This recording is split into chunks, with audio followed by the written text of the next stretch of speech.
बेलबारी महोत्सव को आउनु भयो हामी चाहिँ आज लास्ट दिन रहेछ जाँदैछौँ है साथीहरू ढिलो भयो किनभने हाम्रो एकदमै बिजी सेड्युलको बावजुद हामी जान पाइएन आज चाहिँ लास्ट दिन आमा छोरा नाना सबैजना जाँदैछौँ बेलबारीमा महोत्सव लाग्ने अनि हामी नजाने त्यो त हुनै सक्दैन बरु लास्ट दिन भए पनि जानुपर्छ भनेर चाहिँ आज हामी जाँदैछौँ हाम्रो चाहिँ बिचमा भ्याकेसन भएको कारणले घुम्न निक्लेको थियौँ सो कारणले हामी आउनु पाएन अनि आजै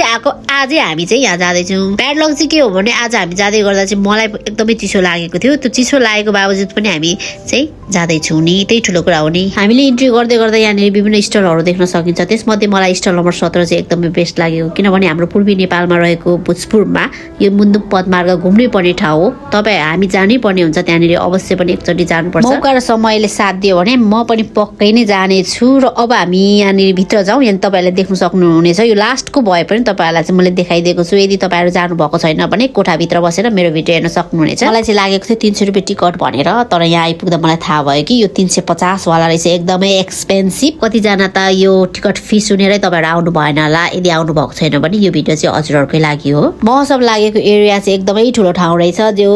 मान्छेहरू आवत जावत भइरहेछ मलाई लाग्छ अहिले अलिक पछि चाहिँ अलिक झन् धेरै आउँछ किनभने हामी चाहिँ एकदमै छिटो 8 बजे नै इन्ट्री भइसकेको छु कति घरमा मात्र राख्नु छोरालाई भनेर छोरालाई पनि यसो हावा खुवाउन ल्याएको हो छोराले रोजिहाल्यो यो दाम सुन्नुहुन्छ अरू बेला 100 मा किन्न सक्ने यो यहाँ आउँदा त 250 हो माइ गॉड एउटा राज भनिहाल्छु र मलाई मनमा कस्तो खुल्दुल भइरहेको छ त्यो कुरा तपाईँहरूलाई म सेयर गरिहाल्छु मैले पनि खासमा यहाँ स्टल राख्नु खोजेको थिएँ हैन म चाहिँ फर्स्ट टाइम हो त्यस्तो स्टलहरू चाहिँ राख्छु भनेर सोचेको थिइनँ कहिले पनि राखेको पनि थिइनँ र यसपालि चाहिँ बेलबारीको दोस्रो ठुलो महोत्सवमा राख्छु भनेर सोचेको थिएँ जब महोत्सवको मैले स्टलहरूको रेट सुने म बेहोस भए मैले राख्ने हिम्मत गरिनँ किनभने म नयाँ हुन्थेँ सायद त्यहाँ मेरो कोही पनि आउँदैन थियो भनेर मलाई चाहिँ एकदमै भित्री मनदेखि लागेर मैले चाहिँ राखिनँ त्यही भएर चाहिँ हेर्नु चाहिँ आइपुगेँ मेरो छोरा चाहिँ रमाइलो गरिरहेछ यहाँनिर त्यस्तो ल्याङल्याङ गरेको छैन नत्र भने कहीँ गएर कस्तो ल्याङल्याङ गर्थ्यो नि त मेरो छोराले यो कार्ड खेल्छु भनेर मेरो छोरा र यहाँनिर मेरो सुम्नीमा बहिनीलाई खेलाउँदैछु स्टेजमा चाहिँ डान्स गीत गाउनेहरू लोकलहरू गरिरहेछ अहिले लास्टमा चाहिँ आउने रहेछ हाम्रो फाइनल कति बजे आउँछ थाहा छैन 9-10 बजे आउँछ होला मेरो छोराले पनि खानेकुरा माग्दैछ त्यहाँनिर हामीले चाहिँ आलुचप पनि खायौँ टिफीले नै हाम्रो चाहिँ गोजी रित्तो बनाएको कारणले हामीले हेर्नु सिवाय अरू केही छैन मेरो छोरालाई चाहिँ त्यही पनि अलिअलि खेलाउँदैछु मेरो छोराले बेस्ट मन परेको चाहिँ उसले गाडी हो त्यो खेलाइदिइहाले भदैले चाहिँ फुपूको मुख थुन्दैछ उसलाई कति मन परेको मेरो छोरालाई है नबल भन्दैछ होइन यहाँनिर तपाईँहरूले देख्नुहुन्छ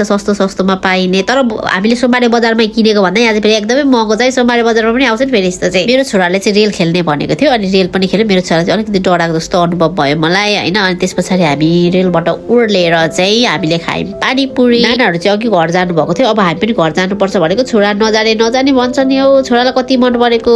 फर्काएर ल्याएको छ हामी चाहिँ जाने भन्छौँ नो भन्छ थ्याङ्क्स फर वाचिङ ल यो ढिलो भए पनि बाई